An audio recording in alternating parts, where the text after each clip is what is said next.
Hi everyone, I am excited to have just finished the third installment for our famous artist series. This one is all about Edvard Munch. He's most famous for his painting The Scream, which I assume you have seen at least or vaguely familiar with.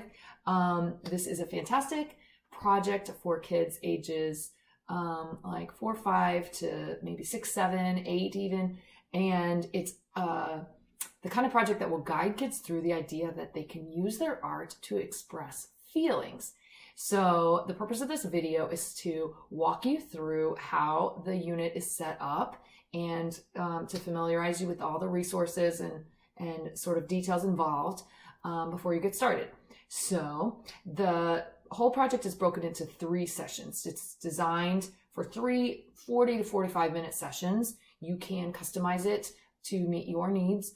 But everything I'm going to explain to you today is kind of based on that assumption that you're going to be breaking it into 3 sessions. The first session, you're going to be sharing a digital storybook, so you'll need access to some kind of computer, laptop, smart board, something that you can show kids the digital storybook on. The digital storybook will show kids The Scream, and you're going to kind of talk them through how what emotion Edvard Munch might have been trying to express with that painting. You're going to look at a couple other examples of works that he's made that also express feelings. He has several paintings that express really intense feelings. So you're going to look at those, and then you're going to kind of transition into a little activity that involves some movement of the face. You're going to prompt kids to try to use their own faces to express some feelings. So you'll see some slides in the slideshow that say make a happy face or make a sad face or make a scared face. And this is a chance for them to just kind of giggle and practice using their faces to express some feelings. And then that first session will wrap up with a handout where kids have an opportunity, I should say, to actually try to draw some facial expressions. So you're kind of showing them how Edvard Munch does it with faces, then they're doing it with their own faces, and then they're trying to draw some faces. Now, it is not critical that they display any level of expertise in drawing faces. The samples in this handout are very simple, and there are samples included at the top that they can copy directly if they want, but there's several empty faces down here where they can fill in some details to show expressions of their own. Now, if printing is an issue, you could always just use a blank piece of paper instead of printing these out and prompt the kids to draw 10 circles on the page and show a different facial expression in each circle. They can use pencils to do this, markers, crayons, whatever you have around. If time permits, you can also encourage them to think about adding color once they've got the faces done. Now, the color that they're going to be trying to add here also would feed into that idea of showing feelings. So you're not talking about natural skin tone, you're talking about expressive feeling for those faces. So if you look at, say, this one in particular, this is kind of an angry face, and this one's colored red to sort of kind of accentuate that angry feeling. Or here we have a sad one and he's colored blue. So there's no right or wrong answer on that. It's just an opportunity. You're kind of teasing what's coming up in the second session where we really link color to feeling. But this is a chance to kind of just sort of have them instinctively, I should say, kind of start connecting colors to feelings in their own way. And at the end of that first session, I strongly encourage you to have them share their favorite one with a classmate, just so they kind of have a sense of, someone saw what I did. And that's it for session 1. So for session 2, we're going to try to drift away from the kind of just limited to the facial expressions and move on to color.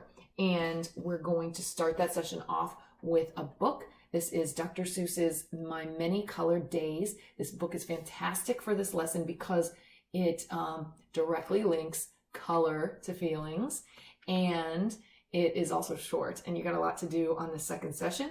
So the length of this book is an ideal quick way to get your point across. You can also, instead of yourself reading this, you can play a recorded read aloud off YouTube or something. There's lots of them available for free.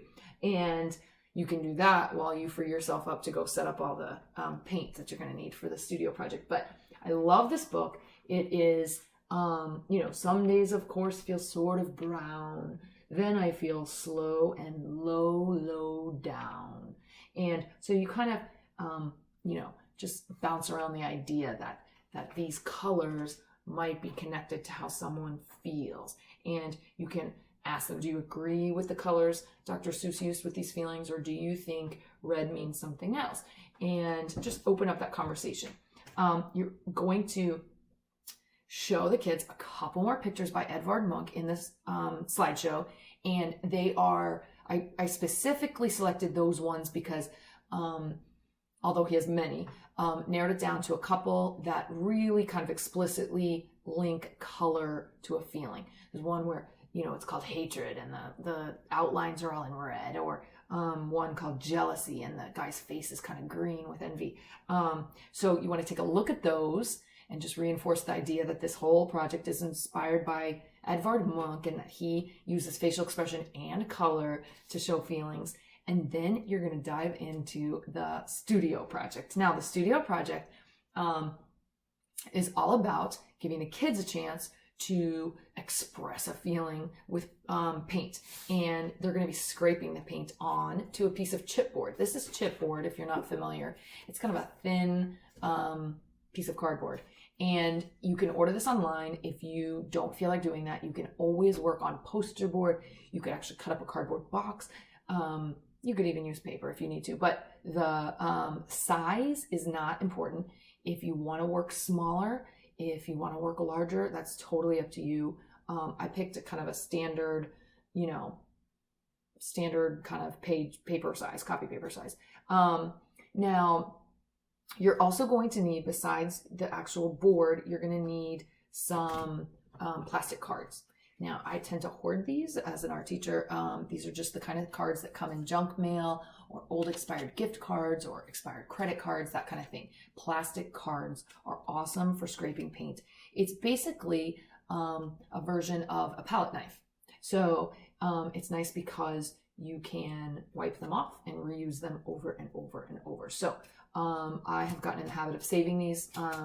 And I recommend you do too, because they're fantastic for art. But you're also going to need tempera paint. And you're going to set up 3 different plates of paint. Now, you can put it on a paper plate or whatever you want, but in the middle of each table, depending on how many kids you're working with, you want all of your kids to be within arm's reach of 3 different paint plates. One is going to have yellow, orange, and white paint. One is going to have blue and white paint, and one is going to have black and brown paint. And it's not important to mix up those colors or pre-do anything. You're just squirting those on the plates. But you're then going to have kid dip into the orange and the white and the yellow and get like a little of each color on their card. And then they're going to scrape that paint across the top third of their picture. You can have them kind of swerve it around up there if you want to. Then they are going to either wipe the excess paint back onto the plate or take a paper towel and wipe it. The nice thing about working with cards versus paintbrushes is they don't have to dip into a water cup or go back to the sink and rinse everything off every few minutes.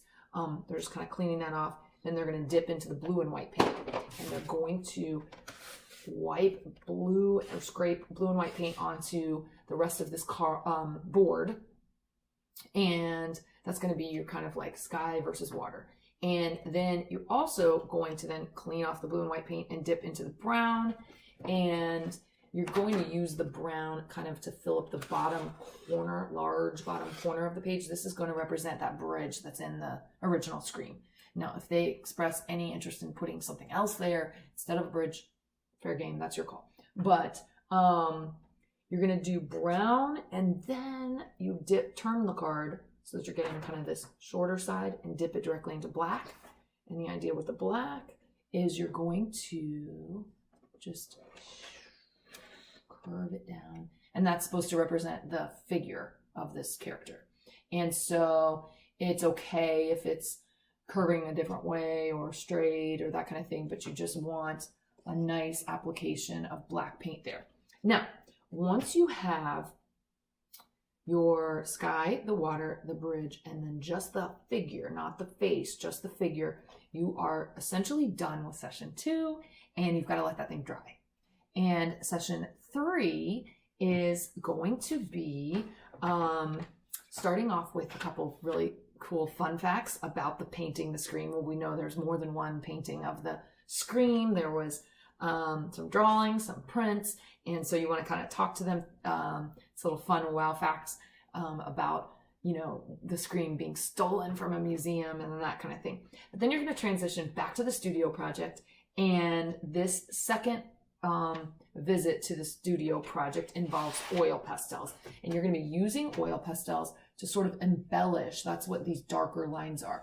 It's an oily crayon, and you can kind of go back in to add a face. You can use a skin tone. Now, what skin tone you use, or they use, I should say, it's totally up to them. They want to make it expressive and red or green, or if they want to go with a tan or brown, that's totally up to them. But you want to go with this kind of egg shape, upside down egg shape, and then add the two little shapes for the hands.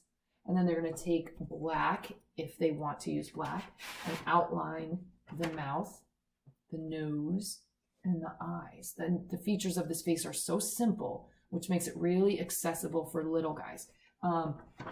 If you look at this one's a different example, and this one definitely has the black outlines. If the face is sort of fading back into the background, some outlines sometimes help.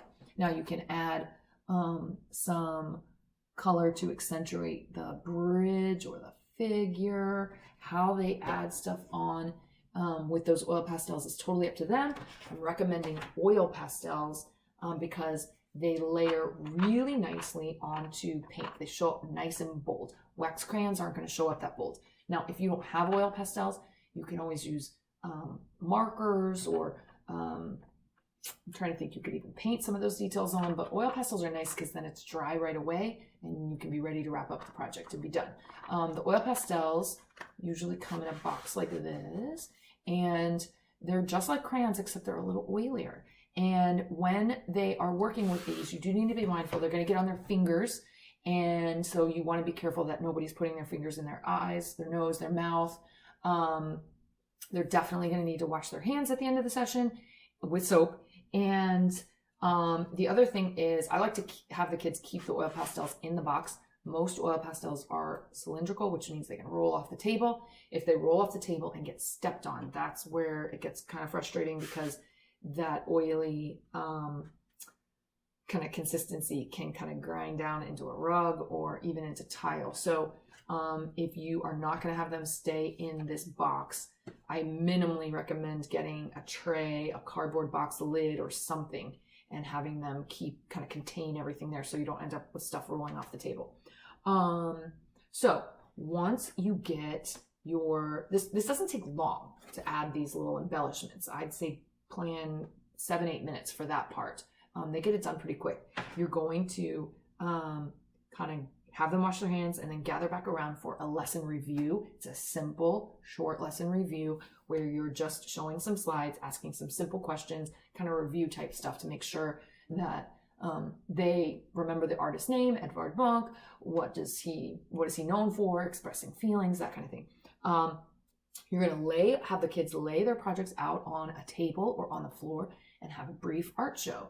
And in the slideshow, there's some prompts with different questions you can ask them. You're welcome to modify those questions, or improvise or whatever works for you. But you basically, in that art show, are wanting to give kids an opportunity to talk about art. That is a very important component, especially for little guys. They love to talk about what they've done or what they see in other kids' work. And you want to kind of model the idea of positive feedback and observing, reflecting on things that you see in other kids' projects. And they kind of absorb that from you, and start to play into that and do it themselves too. So it's kind of fun to give them a chance to learn how to do that. Then the last little detail is the self-assessment. And it's a handout. Again, you could print these out. It would be one per kid. And you also, of course, have the option of just displaying this on a screen and talking kids through these. And there's lots of creative ways they could show, their response to each of these statements. The first one says, I scraped paint onto my board.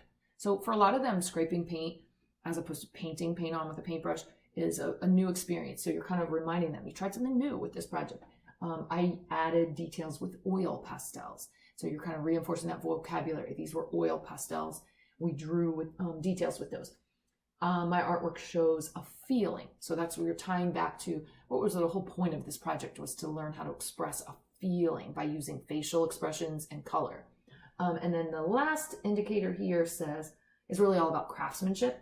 I used my materials carefully and tried my best on this project. So that really is more about effort and kind of taking care of their project and taking care of the art supplies. There's a little opportunity to give some teacher comments, and that can be just a little spot where you, right, I noticed you cleaned up really nicely. I noticed you shared your supplies really nicely. I noticed you tried really hard on scraping the paint.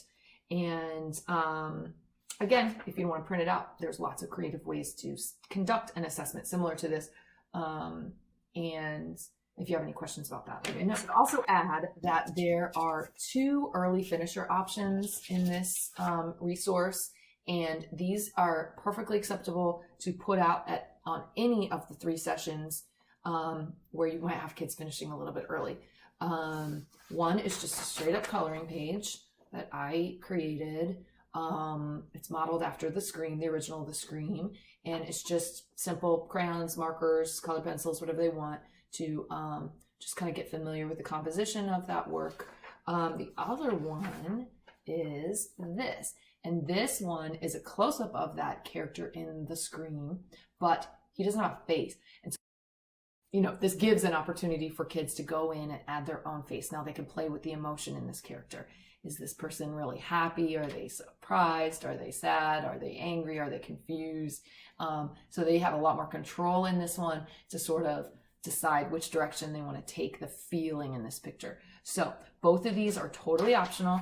They're just there as extras if you want to print out a couple, a little stack of each and have them in your room just in case you have some kids finish early.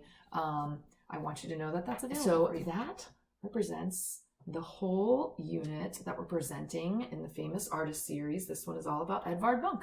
So I'm looking forward to getting some feedback. What are your thoughts on this one? If you're willing to share some pictures of your kids trying this activity, I would love to see it. And if you have any questions, please do not hesitate to message me directly or share with the group. We're all in this together. So, share away. Okay. Thanks and good luck.